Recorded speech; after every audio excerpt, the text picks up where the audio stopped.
이 시간은 말씀드렸다시피 NCK 위원으로 활동하기 오리엔테이션 시간입니다. 저는 여러분께서 이미 알고 계시는 내용들을 공유하면 좋을 것 같은데요. NCCK의 지향, 그리고 NCCK가 지향하는 사회, NCCK가 함께 살아온 사회에 대해서 여러분이 이미 다 알고 계시는 내용이지만 또 요약적으로 훑어보는 시간을 함께 갖도록 하겠습니다. 복음이 이 땅에 들어오고 또 서구 문화가 함께 들어왔습니다. 그리고 민주주의의 씨앗도 같이 들어왔죠. 예수 그리스도 복음의 시작, 그 마가복음 1장 1절의 말씀처럼 이 땅에 새로운 세계가 열린 것입니다. 사람들은 그에 걸맞는 변화를 꿈을 꾸기 시작했고 희망을 갖기 시작했습니다. 독립협회와 만민공동회는 그 신분제를 철폐하는 신분제 없는 세상을 꿈꾸었고요.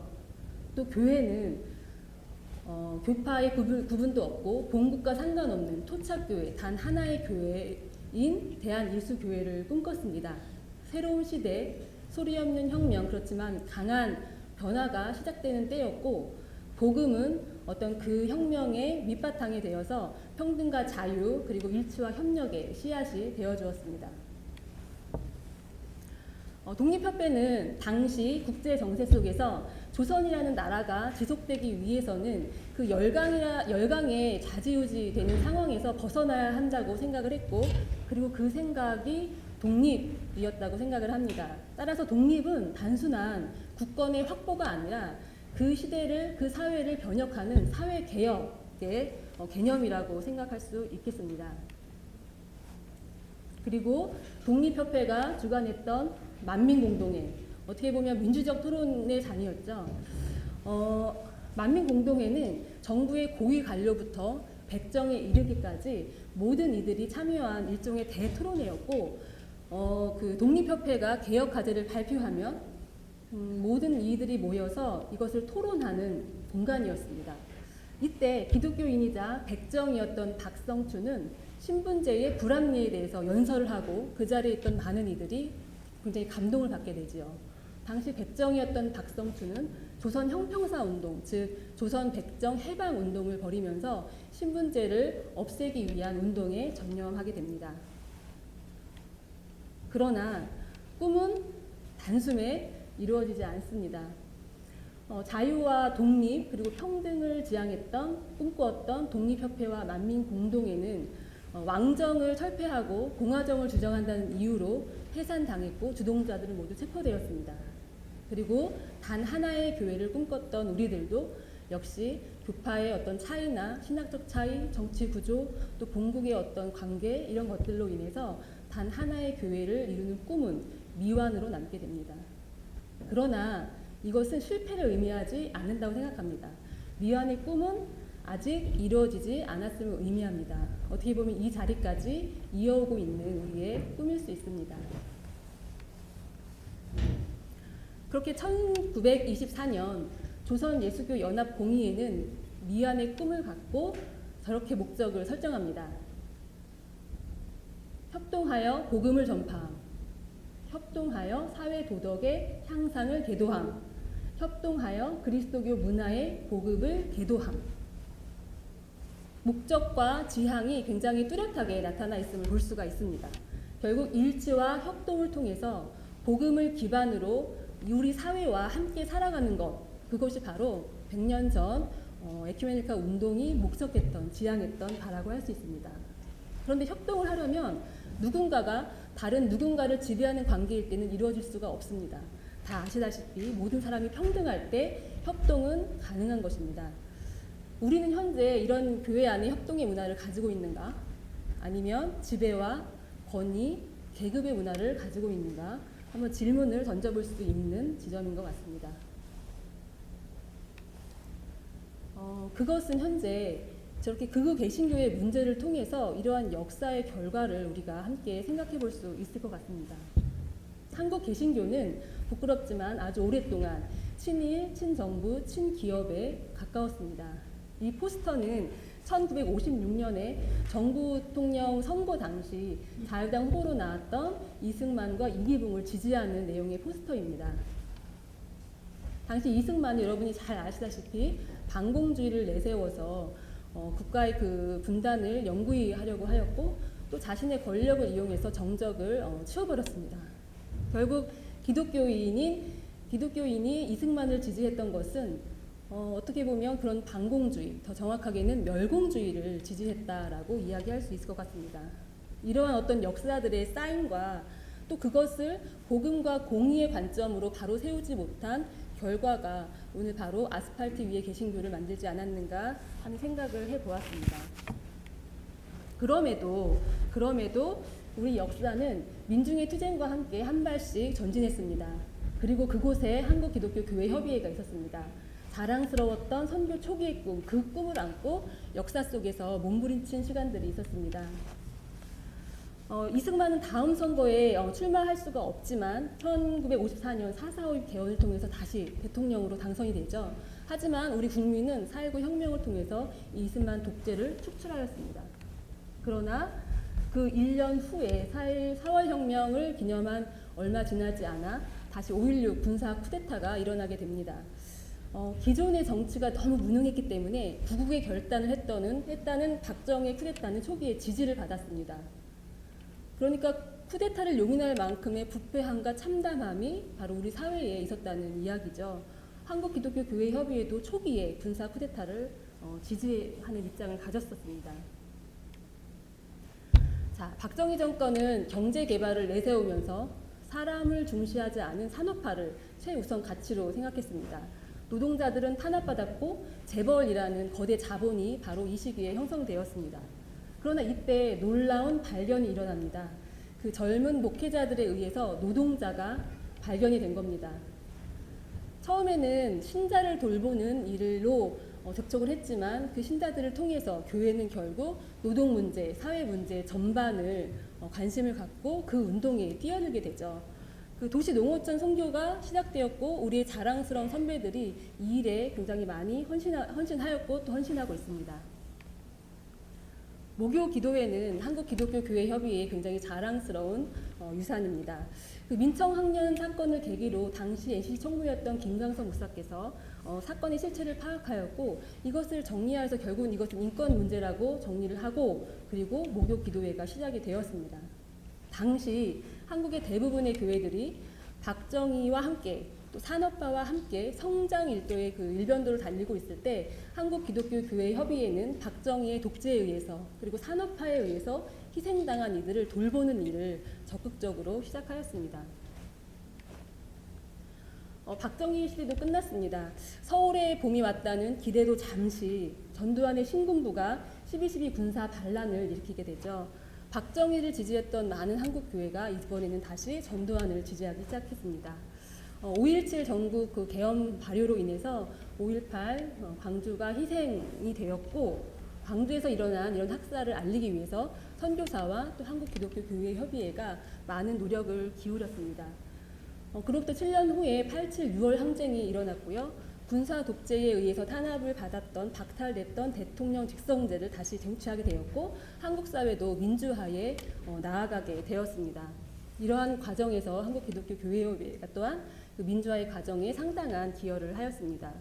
또한 이런 학살과 사회 문제 이면에 남북 분단이 있고 또 이것을 강화해온 반공주의라는 그 망령을 키운 교회도 드러났습니다. 한국기독교교회협의회는 88 선언이라는 문서를 통해서 이 모든 어떤 과정에 우리의 잘못을 고백하는 죄책 고백을 이 문서에 담고 있고 또한 이런 사실들이 단편적인 어떤 잘못들이 아니라 구조적으로 연결되어 있는 어떤 그 인식과 발견을 이 문서 속에 담아놓게 되죠. 제도적 민주화만으로 모든 것이 완성될 줄 알았지만 그렇지 않았습니다. 여전히 우리에게는 굉장히 많은 과제가 남아 있고요. 그러나 한편으로는 또 그 시민사회의 성장으로 인해서 교회의 역할이 조금 줄어드는 듯 했습니다. 그러나 2014년 4월 16일 세월호 참사로 인해서 우리 한국 사회의 고질적인 병폐와 어떤 악들이 드러났고 부끄럽게도 어떤 개신교의 부끄러운 민낯도 이때부터 드러나기 시작하였습니다. 사회적 참사를 개인의 문제로 둔갑시킨 교회도 있었지만 그래도 이제까지 참사의 현장을 돌보는 곳에 우리 그리스도인이 많다는 것은 굉장히 다행한 일이라고 생각합니다. 그 이후로 줄곧 그 한국 개신교가 사회 문제로 지적을 받고 있는 것 같습니다. 여전히 소수자, 극우 개신교, 그리고 폭력의 정당화 문제, 교회 내부 문제, 분열과 파당, 자본과 세력, 비민주적 시스템, 우리는 점점 문제의 집단이 되어가고 있습니다. 왜 이럴까? 그런 고민들을 이런 정책협의회에서 함께 논의하는 시간이 될 것 같고요. 짧게 이야기하면 어떤 성공과 부유 앞에 공의가 들어설 자리가 없는데 우리가 이 지점을 함께 고민해 보았으면 좋겠습니다. 다시 NCCK가 지향해온 사회, NCCK가 함께 살아온 사회를 굉장히 요약적으로 훑어보면서 결국 우리의 활동은 어떤 사회적인 약자, 그리고 참사자, 그리고 국가폭력에 희생당한 이들의 우리의 활동과 기도가 가 있음을 볼 수가 있습니다. 지난 100년의 이러한 유구한 역사를 토대로 다시 우리가 100년을 살아야 되는 시기 앞에 와 있습니다. 하지만 굉장히 어떤 꿈과 희망을 갖기에 어려운 시기가 아닌가 생각해 봅니다. 이 시기에 과연 교회협은 어떤 꿈을 꾸어야 하는가, 어떤 희망을 가져야 하는가, 함께 이 질문을 공유하고 싶습니다. 주의 성령이 내게 임하여 눌린 자를 자유롭게 했던 NCCK의 지난 100년, 새로운 100년을 다시 출발하면서 주님의 성령이 다시 이곳에 우리와 함께 하시기를 간절히 기도하는 마음입니다. 그래서 이번 정책협의회가 100년을 지나서 다시 한 발짝 뛰는 첫 시기인 만큼 이런 우리의 마음이 한 곳에 모아지는 시간이 되기를 간절히 바라고요. 또 바로 이후에 바로 두 번째 오리엔테이션에서 다루게 될 교회협의 어떤 소개, 조직, 결의 구조 등등은 이러한 활동을 통해서 축적해온 우리의 산물이라고 할 수가 있겠습니다. 이렇게 저는 간략한 그 교회협의 정신에 대해서 소개를 했고요. 이후 강석 국장님 나오셔서 두 번째 오리엔테이션 진행하도록 하겠습니다. 감사합니다.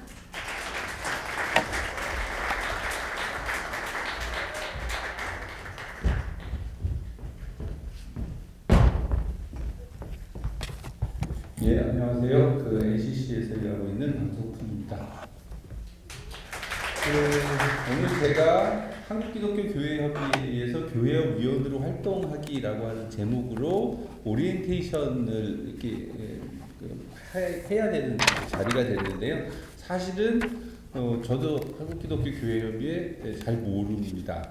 제가 처음에 이제 입사하게 됐을 때 저하고 이제 같이 입사하신 분이 김영주 총무님이셨어요. 물론 이제 그분은 국장으로 더 오래 계시다가 이제 총무로 입사하실 때 이제 제가 입사를 했고 한 2, 3년 같이 이렇게 활동을 하다가 그분이 저한테 묻더라고요. 이제 NCC가 뭔지 좀 알겠냐? 이렇게 물으시더라고요. 그래서 잘 모르겠는데요. 그랬더니 그분이 하시는 말씀이 그래 네가 2, 3년 하면 뭘 알겠냐? 나도 모르겠는데 이런 말씀을 하셨던 기억이 있습니다. 그래서 지금 오늘 이 교회위원으로 활동하시는 분들 중에 지금 여기 앉아 계신 분들을 제가 이렇게 쭉 보면 저보다 훨씬 더 많이 알고 계시는 분들도 계실 거고 더 많은 경험을 하고 계신 분들도 계실 텐데 대신 이렇게 하면 좋겠다는 생각을 했어요. 헌장 한번 이렇게 한번 훑어보면 좋겠다. 아마 오래 활동을 하셨어도 헌장 제대로 보신 경험은 그렇게 많지 않을 거고 그리고 지금 새롭게 활동하시는 분들에게는 그걸 다시 한번 이렇게 일별해보면 아 여기가 뭐 하려고 모여있는 곳이구나 라고 하는 것들을 조금은 좀 아실 수 있지 않을까 해서 오늘은 저희들이 경험을 공유하는 시간으로 교회협의회의 헌장을 훑어보면서 순서를 가지고 교회협의회가 그리고 내가 여기에서 위원으로서 무슨 일을 하면 좋을까라고 하는 것들을 좀 알아보는 시간을 가졌으면 좋겠습니다. 이거를 이렇게 하면 되나요? 예. 한국기독교교회협의회를 좀 이해해보자. 그런데 우리는 스스로 어떻게 우리를 이해하고 있나를 한번 보면 헌장 전문에 이렇게 되어 있습니다. 한국기독교교회협의회는 1924년 이래 한국의 그리스도 교회와 그리스도인들이 일치 협력하여 우리들이 자주 사용하는 말들이죠. 하나님의 영광을 드높이고 예수 그리스도의 복음을 널리 전하며 성령의 인도 아래 하나님 나라를 선포하신 예수 그리스도의 뒤를 따라. 제가 경험에 아침 시간에 저희가 이제 사무처에서 늘 기도회로 시작을 하거든요. 근데 어느 분이 제가 기도회 한다 그랬더니 어느 분이 그러시더라고요. 기도회? 이렇게 얘기를 하시더라고요. 뭐 이렇게 바깥에서 보는 이미지 메이킹이 어쩌면 잘못되어 있을 수도 있겠다는 생각도 하게 되는 지점인데요. 그 뒤를 따라 하나님의 생명, 정의, 평화를 이루기 위해 모이고 힘쓰는 하나님의 선교기관이라고 스스로를 규정하고 있다는 거예요. 이제 제가 오늘 주목해보고 싶어하는 것은 우리들이 하는 이 행위를 우리는 스스로 뭐라고 하고 있느냐 하면 하나님의 선교 미슈데이 안에 들어있다는 거죠. 근데 지금 저희가 이렇게 보고 나면 우리가 의문점이 하나 저는 생기더라고요. 왜 우리가 이렇게 좋은 일을 하겠다고 모여 있는데 우리를 지지하는 누구는 자꾸만 적어져 가는 걸까? 이게 굉장히 좀 우리가 한번 질문해 봐야 될 생각이라고 저는 생각을 합니다. 하나님의 선교를 하고 있는데 왜 우리는 그 하나님의 선교로부터 계속해서 이렇게 제가 멋있는 단어는 생각이 안 나는데 그 코너를 이렇게 자꾸 몰리는 느낌을 받게 되는 걸까? 어쩌면 물론 이제 선교라는 걸 이제 여러분들 여기에서 다 이게 정의하시는 바가 다 다를 수 있겠지만 어쩌면 일정 부분은 우리가 선교 행위로부터 실패하고 있을 수도 있겠다.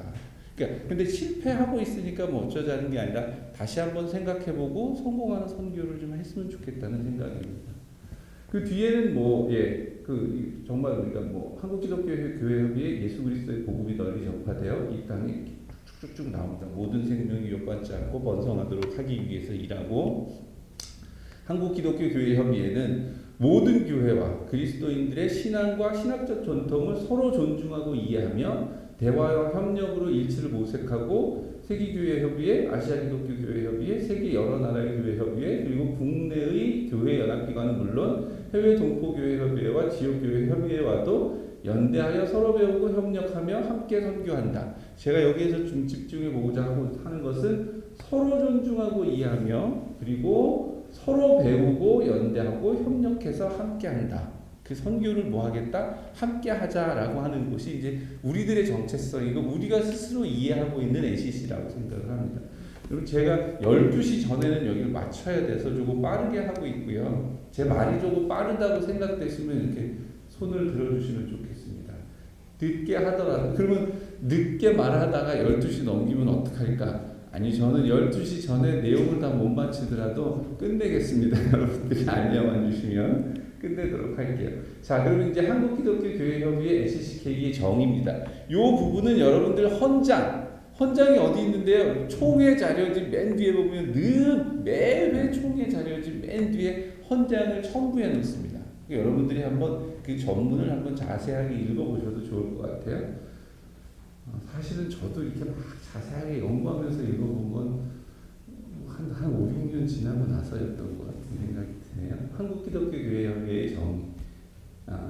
한국기독교교회협의회, 이제 우리가 NCCK라고 있죠. 이거 이제 예전 분들은 KNCC 하셨어요. 근데 이제 이게 세계 여러 나라의 에큐메니칼 이 바디들이 가지고 있는 그 교회 협의회가 여러 나라의 교회 협의회가 가지고 있는 쓰는 방식으로 저희들이 이렇게 이야기를 한 거고요. NCCK, KNCC 동일합니다.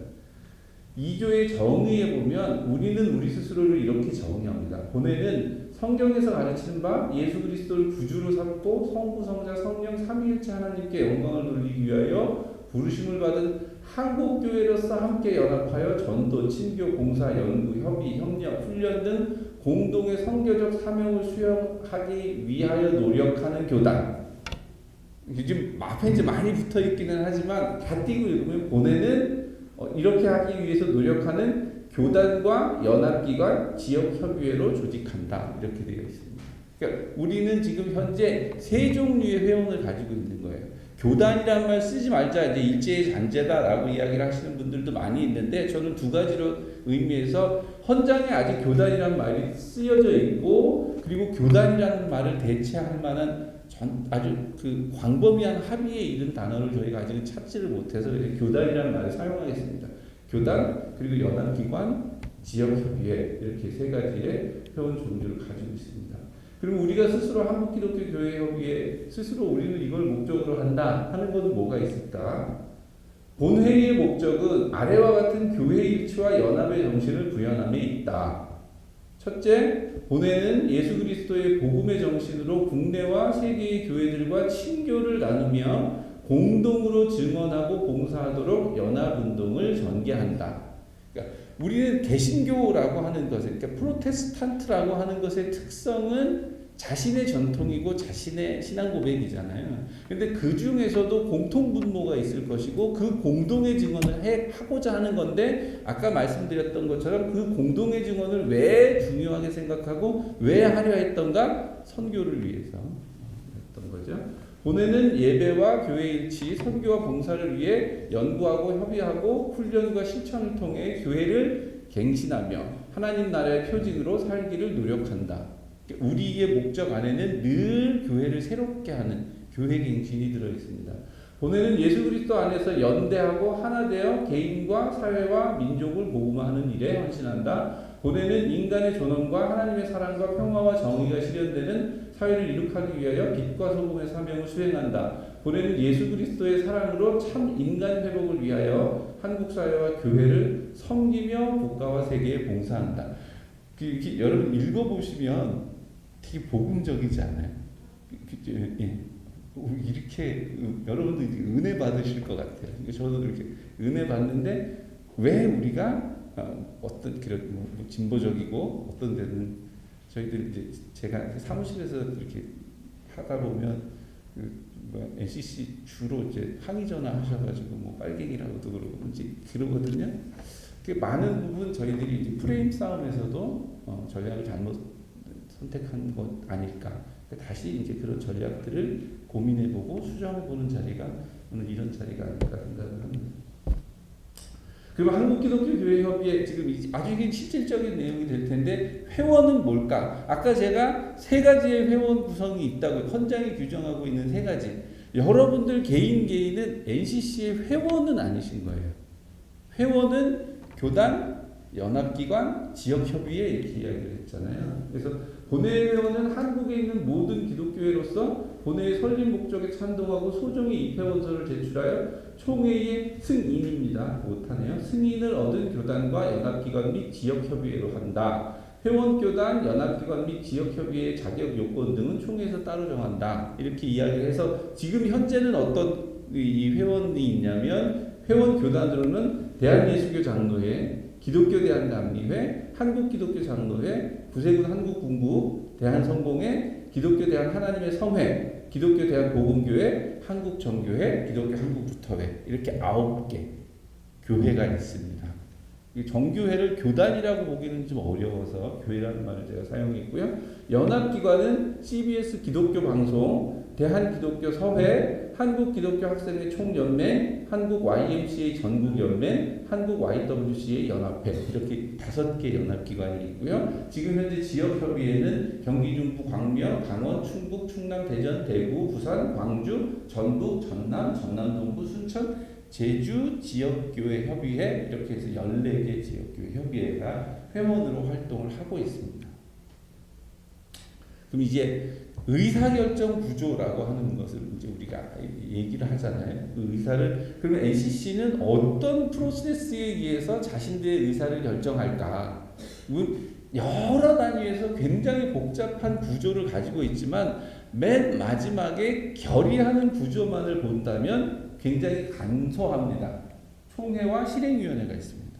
뒤로 돌아가는 거는 뭘까요? 예, 총회. 총회는 이렇습니다. 총회는 본회의의 최고 의결기구입니다. 최고 의결기구로서 교회의 일치와 연합을 위한 기본 방향의 설정과 교육적 사명을 수행하는 것을 목적으로 한다. 그러니까 지금 그 NCC에서 의사결정을 하는 데 있어서의 가장 최고 정점에 있는 것은 총회라고 인식을 하시면 될 것 같아요. 그럼 그 총회는 어떻게 조직하느냐? 총회는 회원이 파송하는 총회 대의원과 당연직 위원으로 구성한다. 총회 대의원을 파송할 수 있는 회원의 종류와 회원이 파송하는 총회 대의원의 정수, 자격 및 파송 절차 등은 헌장 세칙으로 정한다. 총회 대의원을 파송할 수 있는 회원은 아까 말씀드렸던 대로 교단과 연합기관과 지역협의회가 있습니다. 회원교단은 제1항에 따라 제가 요 말씀을 드리고 싶어서 말씀드렸던 거예요. 이렇게 본회의 최고 의결기구로서 그 수행을 하는 총회를 구성할 때 저희들이 굉장히 중요하게 생각하는 하나의 원칙이 있습니다. 그 중에 그것이 무엇이냐면 총회 대의원 중 그 30% 이상을 여성으로 그 20% 이상을 청년으로 하여야 한다 이렇게 되어 있습니다. 그러니까 지금 사정상 못 하시는 교단들도 사실은 있거든요. 그게 사정상 할 수 없는 교단이 있음에도 불구하고 저희 헌장이 이렇게 규정하고 있는 이유에는 이것이 에큐메니칼 정신에 부합한다고 생각을 하고 믿고 있기 때문이에요. 여러분. 그래서 그리고 그 총회 대의원의 임기는 2년입니다. 2년에 한 번씩 계속해서 교체해서 파송을 합니다. 그럼 실행위원회가 있을 텐데 그 실행위원회도 의결구조 중에 하나입니다. 실행위원회의 목적을 보시면 실행위원회는 총회가 폐회하고 있을 때, 총회가 닫혀 있을 때의 기간 중에 의결기구로서 그리고 본회의의 정책을 집행하는 기구로서 총회 폐회 기간 중에 중요 사항을 의결하고 본회의 중요 정책을 집행하게 됩니다.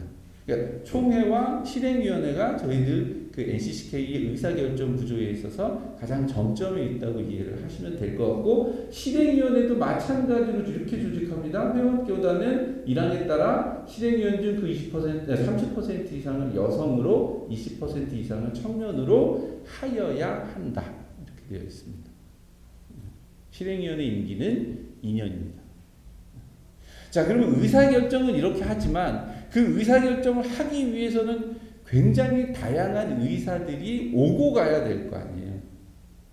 굉장히 많이 오고 가는데 이제 제가 이것도 경험했던 이야기인데 이제 그 선배님 한 분이 NCC에서 한 명이 끝까지 반대하면 그거 못해 이렇게 이야기를 하신 경험 들은 적이 있었어요. 그러니까 저희들이 제가 그 한 10여 년 이렇게 이 실무자로서 활동을 하면서 표결까지 가는 걸 본 거는 인선 외에는 거의 없었던 것 같아요. 표결을 이렇게 표결해서 그 반대, 찬성 반대 숫자 가지고 싸우면서 그럼 우리가 더 많으니까 이대로 하자 이렇게 하지 한 경우를 저는 거의 보지 못했습니다. 대부분 합의와 협의의 과정을 굉장히 많이 촘촘하게 거치게 되거든요. 그런 이 의견들이 교환이 되어져 가는 기구를 저희들이 여러 개 가지고 있는데 그것이 자문기구와 협의기구가 있습니다. 여러 개 있는데 첫째 교단장 회의. 이건 교회의 의견을 그러니까 교단의 의견 그러니까 교단들이 저희들을 이 회원으로 활동을 하고 있기 때문에 교단장 회의가 있고요. 연합기관 대표 회의가 있습니다. 말씀드렸던 것처럼 교단장 회의나 연합기관 대표 회의가 의결을 하지는 않습니다. 의사를 결정하지는 않아요. 하지만 그 의사를 결정하는 데 있어서 자문하고 협의하는 기구로서 활동을 하는 겁니다. 한국기독교 원로회의가 있고요. 원로들의 의견을 들어야겠죠. 그 회원교단 총무회의, 이게 실무를 담당하고 있는 회원교단의 총무들 회의. 그리고 유관기관과 유지재단을 저희들이 갖고 있어서 유관기관은 저희들이 연합기관, 회원 연합기관은 아니지만 기독교 환경운동연대, 그 한국교회 인권센터, 그리고 어디죠? 세가정사 이렇게 해가지고 죄송합니다. 세가정사 사랑합니다. 네, 이렇게 해서 이제 이 유관기관을 가지고 있고요. 제가 이제 더 정확하게 이제 이야기를 나누고 싶은 건 뭐냐면 정책협의회입니다. 이런 과정을 통해서 아까 이제 그 서봉규 목사님 이야기하면서 만민공동의 이야기도 하셨는데 굉장히 다양하고 다층적인 의견들이 모일 수 있는 장을 만들어서 그것이 최종 결의 구조에 참고될 수 있도록 협의될 수 있도록 그런 여러 가지 의견들을 모아가는 장치를 가지고 있다는 거예요. 그러니까 이 정책협의회가 굉장히 중요하고 이제 후에 그게 나오겠지만 이 헌장은 정책협의회를 매년 개최하라고 규정을 하고 있습니다. 그래서 이제 이런 자리들 있다는 건 말씀을 드리고요. 그러면 이제 이렇게 해서 의사를 결정을 하잖아요. 그럼 그 의사를 결정한 것 가지고 뭘 하냐면 사업을 수행하게 되죠. 그리고 의사를 결정하는 구조가 있는 반면 또 사업을 수행하는 구조가 있을 텐데 그 사업을 수행하는 구조로서 헌장이 규정하고 있는 것의 대표적인 것은 위원회입니다. 예전에 이제 여러분들 아시는 분들은 우리가 프로그램위원회 그렇게 부르던 그 위원회, 각 위원회가 있죠. 그 위원회가 제9장, 그러니까 우리 헌장 제9장 제35조에 보면 본회는 본회 사업을 효율적으로 수행하기 위하여 위원회를 둔다 이렇게 되어 있고요. 그 위원회를 보시면 이번에 작년에 100주년을 맞이하면서 저희들이 위원회를 개편을 했어요. 위원회를 개편을 하면서 위원회를 조금 숫자를 조정을 했고 위원회의 명칭이라든가 임무들을 조정을 하면서 세 가지 영역으로 그 위원회를 구분을 했습니다. 첫째, 기획과 조정 자문 영역은 그 이 펀더멘털이 될 수 있는 그 행정, 재정, 뭐 이렇게 소통 이런 걸 담당하는 헌장위원회, 예결산위원회, 인사위원회, 미디어홍보위원회. 그 인사위원회 같은 경우에는 신설이 됐고요. 두 번째, 일치와 대화. 우리가 흔히 이제 뭐 신앙직제라고도 이야기하고 이제 이런 그 에큐메니칼 운동의 큰 흐름 중에 있는 대화, 컨버세이션에 해당하는 부분을 일치와 대화위원 이 영역으로 나누고 거기에 교회 일치와 종교간 대화위원회. 이 직전에는 이 두 위원회가 이렇게 나눠져 있기도 했었습니다. 에큐메니칼 신학과 교육위원회, 청년위원회, 국제협력 선교위원회 이렇게 구분을 했고요. 선교와 연대, 미션에 해당하는 부분, 이제 우리들이 이제 함께하는 그 라이프 앤 워크라고도 할 수 있는 그 부분은 교회와 사회위원회, 화해와 통일위원회, 기후정의위원회, 기후분야위원회, 여성위원회 이렇게 5개 위원회를 구성을 하고 있습니다. 그래서 이 헌장이 이 밑에 이렇게 규정을 하고 있는데요. 영역별로 매 회기 정책협의회를 개최하여 위원회의 사업부상과 사업의 경중 우선순위를 협의하며 이를 정리하고 조정하기 위하여 협의조정위원회를 둔다. 이렇게 헌장이 규정을 하고 있습니다. 그리고 이 업무 외에 아주 특별하거나 이머전시한 일들이 생길 수 있죠. 그런 일들에 대응하기 위해서는 보내는 실행위원회의 의결에 따라 실행위원회가 결의하고 그것을 의결함에 따라 특정한 사업을 한시적으로 수행하는 특별위원회를 설치할 수 있다고 규정을 하고 있고요. 여기 부분에 있어서도 이제 그 밑에 있어서 잘 안 보이실 수도 있는데 이 위원회의 위원 구성은 크게 두 가지로 저희들이 구성을 하는데 첫째는 회원이 그 세 부류의 회원이 파송하는 위원이 있고 총무가 추천하는 전문위원이 있습니다. 파송위원과 전문위원이 있는 거죠. 하지만 이제 파송위원, 전문위원은 활동을 하실 때는 신분의 차이 없이 같은 활동을 하시게 되고요. 이것도 그 이 실행위원 중에 그 30% 요 부분이 이제 조금 뭐라 그러죠? 이 헌장에 있어서 이제 혼동을 줄 수 있는 부분인데 이 위원회 구조는 실행위원회의 허락을 득하게 됩니다. 실행위원회의 허락을 득해서 이 구성을 하게 되고 되도록 여성을 30%, 청년을 20% 이상으로 구성을 할 것을 추천을 저희를 하고 있죠. 그리고 이제 또 한 가지 이게 뭐 위원회 구조라든가 이제 이런 것은 아니지만 사업을 수행하는 데 있어서 아주 중요한 역할을 하는 구조가 사무처입니다. 그 사무처의 정점에는 총무가 있죠. 그래서 총무의 지시를 받아 본회의 사무를 처리하기 위해서 사무처를 두게 됩니다. 그래서 사무처에는 이러이러한 일들이 있고 실행위원회에서 임명을 하고 뭐 이렇게 이런 일들이 있고 그리고 사무처의 조직, 직제, 인사, 징계 뭐 이런 것들은 헌장 세칙이라든가 청무 규정을 통해서 규정을 하고 있습니다. 자, 그러면 이런 것들로 인해서 이제 활동을 하게 되고 NCCK의 위원으로서 활동하실 때에 이 정도의 프로세스를 가지고 의사가 모이고 집행이 되고 진행이 되고 의결하게 된다는 것을 이제 아시게 됐으리라고 생각을 하고 마지막으로 그 첨언을 하고 싶습니다. 그 의사를 저희들이 이렇게 모아가고 의사들을 이렇게 이야기 나누고 하는 과정에서 제가 처음에 말씀드렸던 것은 그 모든 과정을 우리는 뭐 하려고 모여 있다고 말씀을 드렸었느냐면 헌장이 규정하고 있는 거죠. 그것을 모두 다 무엇으로 선교의 행위라고 저희들이 이해를 하고 있다는 말씀을 드렸어요. 그런데 그 선교를 어떻게 우리는 에큐메니칼 정신을 가지고 하게 되죠. 그 에큐메니칼 정신은 계속해서 이야기되었던 것처럼 연대하고 함께하고 대화하고 협의하는 과정들을 통해서 하게 되는데 그 에큐메니칼 운동의 지형이 변화하고 있다는 것이고요. 그 지형이 변화하고 있는 것을 우리들도 다 알고 있습니다. 우리들도 다 인식하고 있고요. 그래서 그 인식하는 과정에서 우리는 어떤 변화를 이루어낼 것인가에 대해서 우리가 오늘 또 이야기를 하게 되리라고 생각이 되는데요.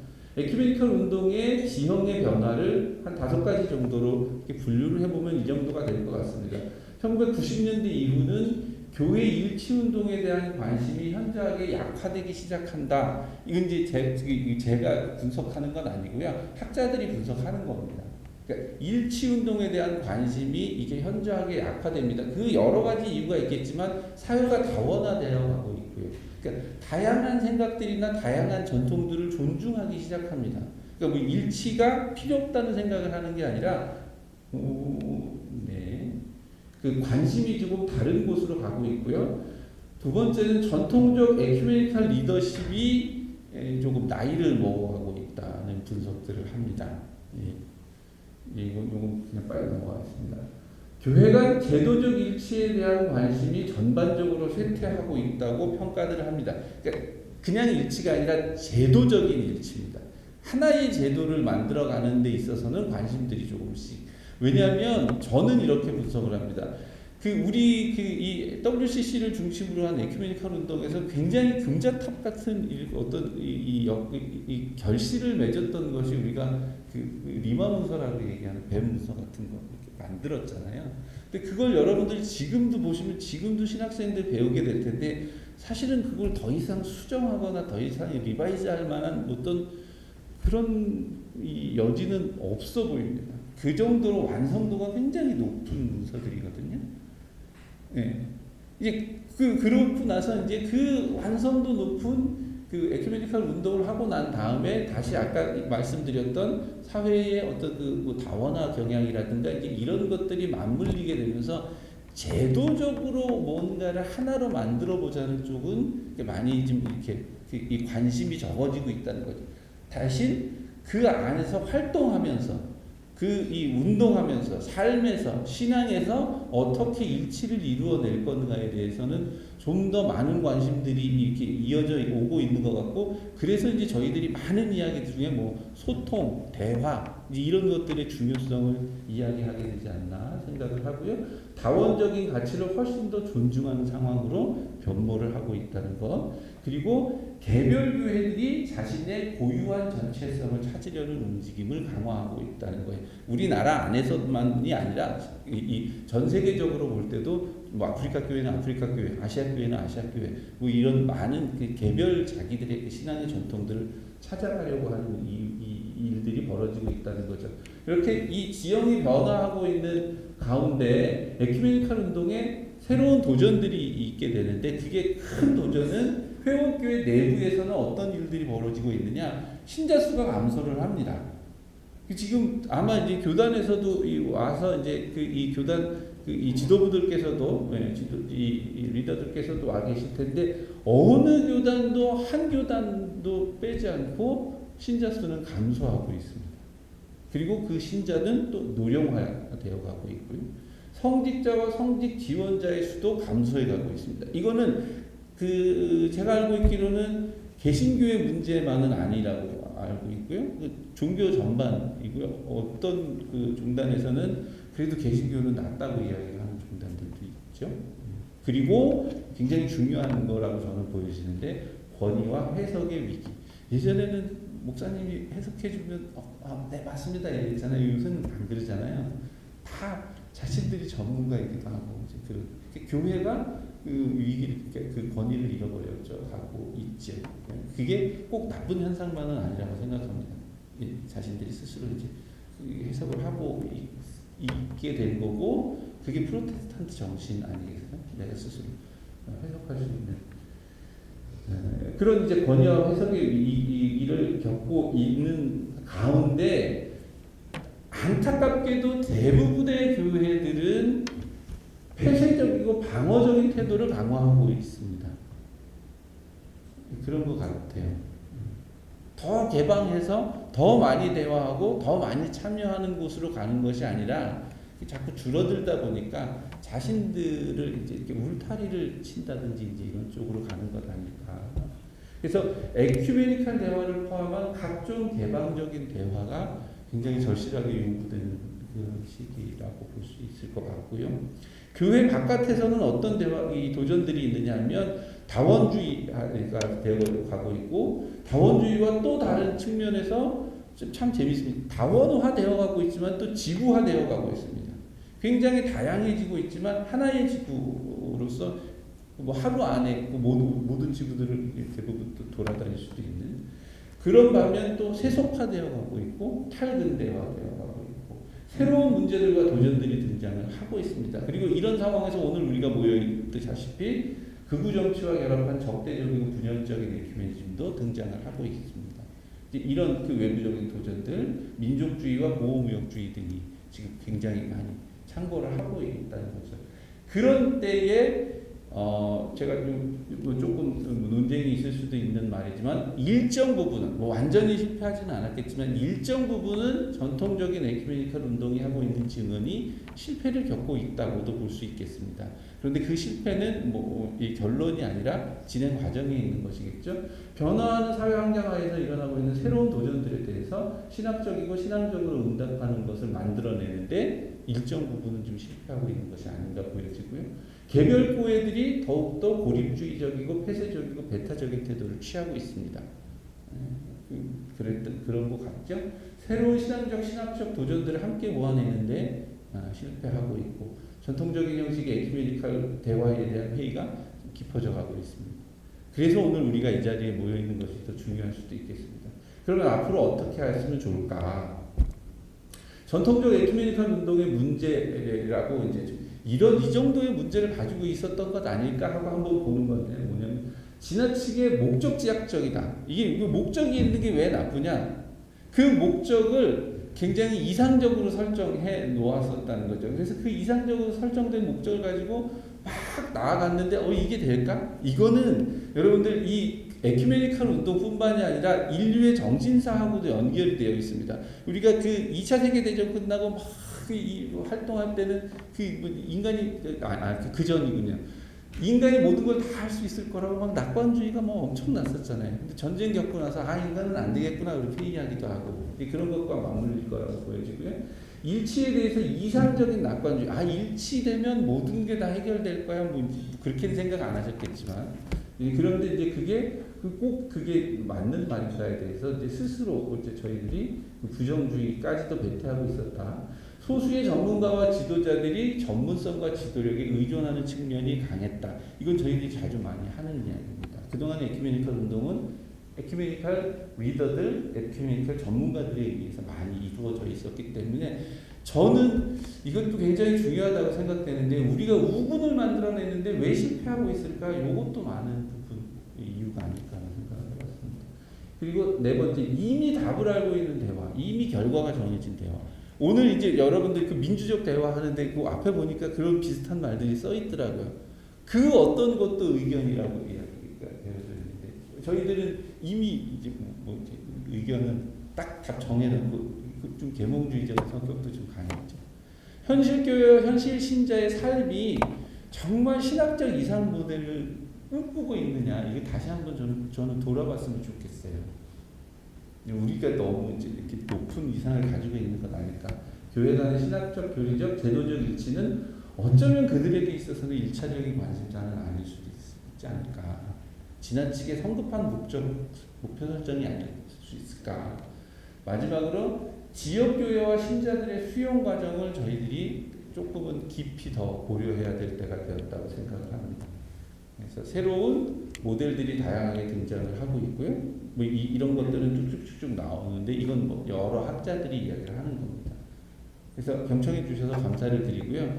이러한 일들을 오늘 우리가 시작하고자 이 자리에 모여 있다고 생각을 하고요. 여러분들 한 분 한 분의 귀중한 의견들 그것들이 모여서 또 NCCK 그리고 에큐메니컬 운동, 한국교회 에큐메니컬 운동이 나아가야 할 바가 방향을 정하고 또 저희들이 함께 해 나갈 수 있는 그런 방법을 만들어내게 되지 않을까 생각을 합니다. 끝까지 들어주셔서 감사합니다.